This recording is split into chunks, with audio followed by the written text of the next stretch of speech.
오늘 본문은 예배소 교회에 보낸 편지입니다.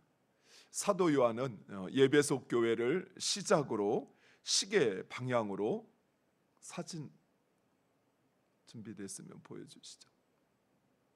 네, 지금 여러분 보시는 것처럼 예배소 교회를 시작으로 시계 방향으로 서모나, 버가모, 두아디라, 사데, 빌라델비아, 라오디게아 이 7교회에 편지를 합니다. 계속 보여주세요. 이 7교회는 소아시아를 대표하는 교회들로, 그런데 지도상에 보시면 이 교회 외에도 소아시아에는 바울이 더 먼저 도착했던 루스드라와 또 비시디아의 안디옥, 이고니온이 있을 뿐만 아니라 저 바다 건너편 마게도니아에는 빌립보, 데살로니가, 베레아, 고린도 등의 교회가 있었습니다. 이 사실은 이 편지가 단순히 소아시아에 있는 이 7교회만을 대상으로 하기보다는 7이라는 숫자, 완전의 숫자가 의미하듯이 예수님의 이름으로 세워진 지상에 있는 모든 교회를 그 대상으로 한다는 것입니다. 나아가서 앞으로 세상에 세워질, 예수님의 이름으로 세워질 그 모든 교회를 대상으로 기록된 편지라는 것입니다. 무엇보다도 이 소아시아에 보낸 7교회에 보낸 편지 가운데 등장하는 그 교회의 칭찬과 책망은 지금 세상에 존재하는 모든 교회들이 범하는 실수와 문제점이라는 사실입니다. 따라서 우리는 이 편지를 읽을 때 단순히 예배소 교회나 또는 서머나 교회에 보내는 편지로서만이 아니라 지금 우리에게 주시는 예수님의 편지로, 예수님의 칭찬과 책망으로 들어야 할 것입니다. 먼저 이 예배소 교회는 바울이 3차 전도 여행 때 3년에 걸쳐서 사역을 한 심혈을 기울인 교회로서 예배소는 당시 소아시아의 로마의 수도의 역할을 하고 있었습니다. 항구 도시기도 하지만 또 금융과 그리고 우상 숭배와 그리고 스포츠가 발달한 로마 제국 가운데 가장 중요한 도시 가운데 하나였습니다. 이런 예배소의 특성이 어쩌면 바울의 마음을 더 붙잡았던 것 같습니다. 그래서 2차 전도 여행 때도 가능하면 예배소에서 복음을 전하려고 하다가 마게도니아로 넘어갔죠. 그래서 다시 예루살렘으로 돌아오는 길에 이 예배소에 들렸다가 돌아가게 됩니다. 그리고 3차 전도 여행은 마치 이 예배소를 위하여 준비된 것처럼 예배소에서 3년간 복음을 전하고 가르쳤던 것입니다. 바울은 두란노 서원이라고 하는 이 예배소 교회에 있는 지역에서 말씀을 강론하였고, 그리고 바울에게 말씀을 들었던 이들은 소아시아의 각 지역에 흩어져 복음을 전하고 교회를 세워가게 되는 것입니다. 이런 예배소 교회에 편지하는 예수님에 대하여 오른손에 7뼈를 주시고 그리고 7 촛대 사이를 거니시는 분이다라고 말씀하고 있습니다.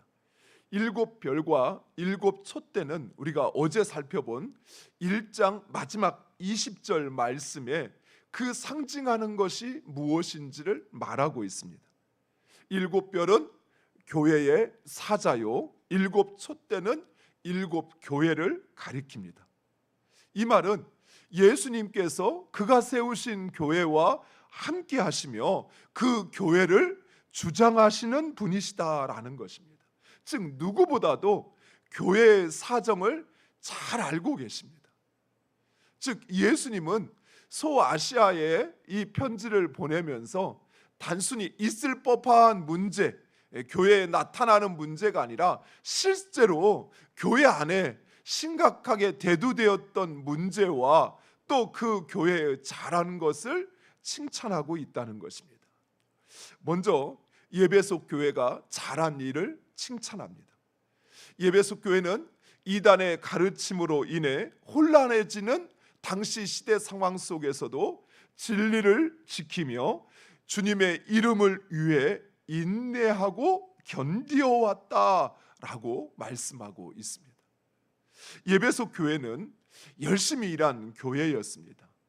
특별히 말씀을 사모하며 열심히 배우는 교회였습니다. 그래서 이 예배소 교회는 교회 안에 들어온 거짓 교사들, 거짓 사도들을 분별하여 믿음의 진리를 지킬 뿐만 아니라 아데미 숭배와 황제 숭배의 강요 속에서도 인내하며 그 참 믿음을 지켰던 것입니다.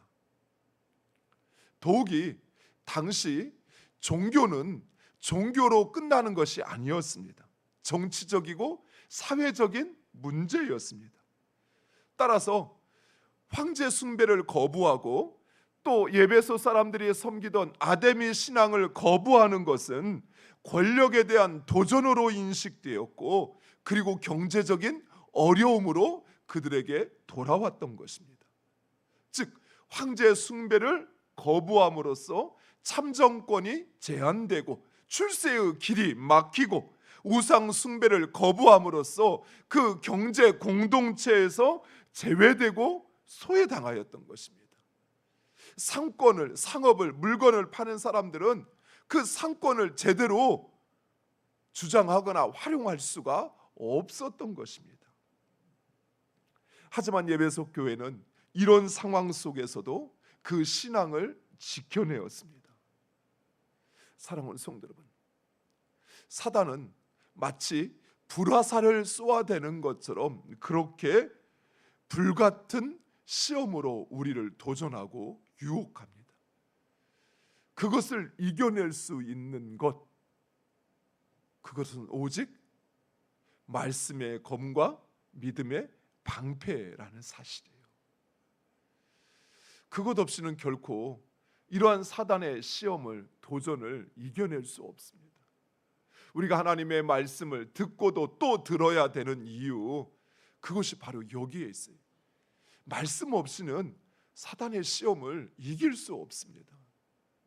내가 말씀을 듣는 것으로부터 멀어지는 순간 나는 내 생각과 내 경험으로 살아갈 수밖에 없다는 것입니다. 우리나라 유명한 유학자가 그랬죠. 하루라도 책을 읽지 않으면 입안에 가시가 돋친다고.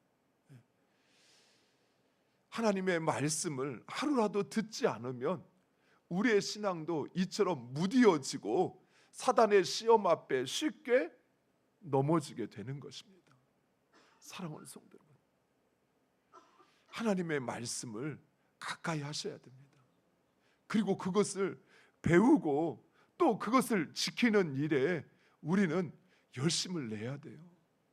말씀을 들을 때 그 말씀대로 살 수 없다는 생각이 찾아오기 전에 그 말씀을 붙잡고 기도하여서 내가 믿음으로 그 말씀대로 살겠다라고 결단하셔야 되고요. 그리고 넘어지더라도 다시 말씀을 듣고 다시 말씀으로 살아갈 수 있는 그 소망이 우리에게 있어야 한다라는 것이, 말씀이 없으면 사단과 싸워 넘어질 수밖에 없습니다. 누구라도 마찬가지. 목사라도 말씀을 듣지 않고 읽지 않고 그것을 지키지 않으면 사단의 시험 앞에 굴복할 수밖에 없어요. 그러나 아무리 믿음이 적은 사람이라 할지라도 하나님의 말씀을 읽고 듣고 지키면 그 어떤 시험도 능히 싸워 이길 수 있는 것입니다. 그런데 이런 예배소 교회를 향하여 책망할 일이 있었습니다. 그것은 바로 처음 사랑을 잃어버렸다는 것입니다. 예배소 교회가 언제 어디로부터 처음 사랑을 잃어버렸는지를 본문은 말씀하고 있지 않습니다. 어쩌면 이단과 싸우느냐, 그들의 삶이, 그들의 신앙이 경직되어서 그래서 하나님을 향한 사랑, 이웃을 향한 사랑을 잃어버렸을지 모릅니다. 아니면 반복되어지는 관성적이고 습관적인 신앙으로 인해서 하나님으로부터 멀어졌는지 알 수 없습니다. 그러나 예수님은 단호하게 회개하여 처음 행위를 가지라 라고 말씀합니다. 많은 신앙인들이 이런 이야기를 종종 하죠. 그때가 좋았지. 그러면서 열심히 섬겼던 처음의 때, 처음 사랑을 회상을 하지만 정작 그 첫사랑을 회복하려고는 하지 않습니다.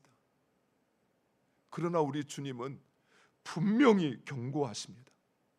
만일 그리하지 아니하면 내 촛대를 그 자리에서 옮기리라.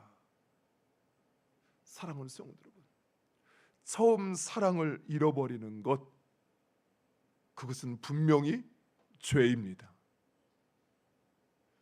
처음 사랑을 잃어버리는 것, 그것은 죄라는 사실이에요. 어쩔 수 없는 것이 아니에요. 내가 나이 드니까, 이제 은퇴하니까, 이제 내 삶에 해야 할 일들이 점점 줄어드니까, 그러니까 그 사랑도 식어진다고요? 천만의 말씀이에요. 오히려 나이가 들면 들수록 그 사랑이 더 깊어지고 더 온전하여지고, 하나님 없이는 살 수 없는, 그저 하나님으로 인하여 감격했던 신앙이 오히려 그 신앙생활을 통해서 하나님 없이 살 수 없는 그런 삶으로 바뀌어져 가야 되는데, 왜 우리는 그때는 좋았지, 그때는 물불 가리지 않고 신앙생활했어, 그때는 몸이 부서져라 일하면서도 예배 시간에 빠지지 않았어, 기도의 자리, 그 자리가 넘쳐났었어, 그래서 기도하는 시간보다 만나서 이야기 나누고 함께하는 시간이 더 많았어 라고 과거를 회상해요. 그 첫사랑을 회상만 해요. 정작 그 첫사랑을 회복하려고 하지 않아요. 근데 주님 우리에게 말씀하십니다.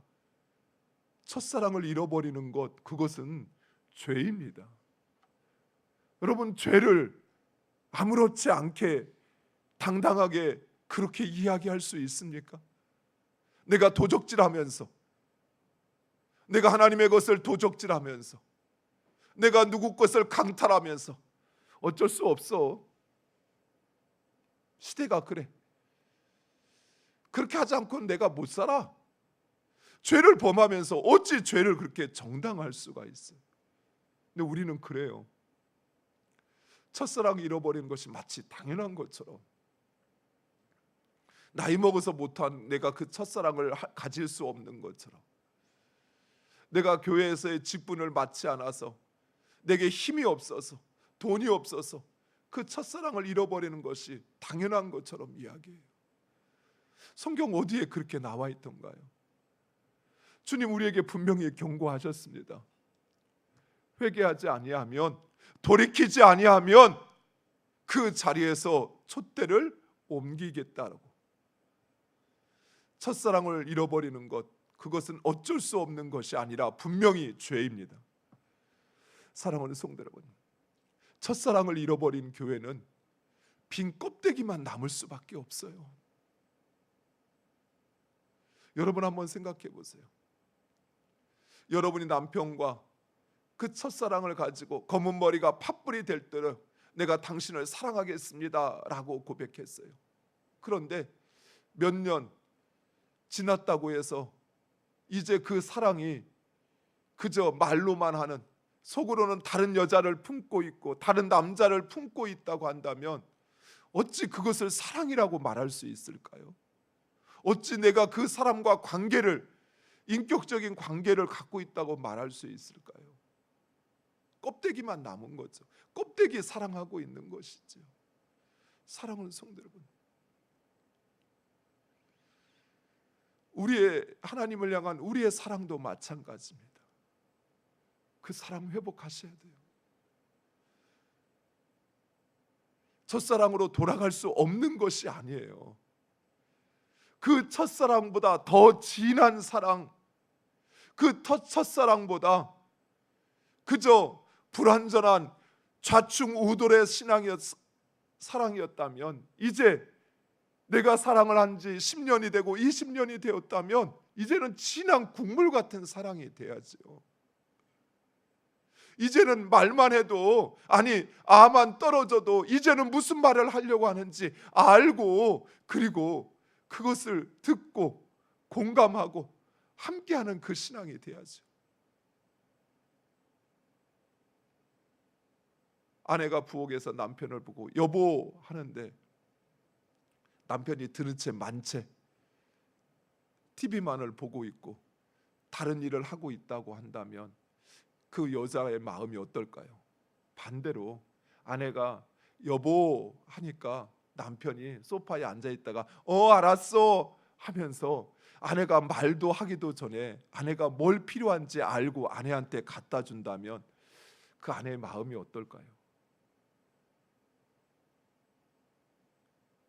행복하지 않을까요? 사랑하는 성도 여러분, 우리 하나님이 그렇습니다. 경근아 라고 부르면 네 아버지 하면서 그 하나님의 말씀이 떨어지기도 전에 내가 무엇을 해야 하는지, 내가 어떻게 살아야 하는지를 알고 그것을 행한다면 우리 하나님이 어떠하실까요?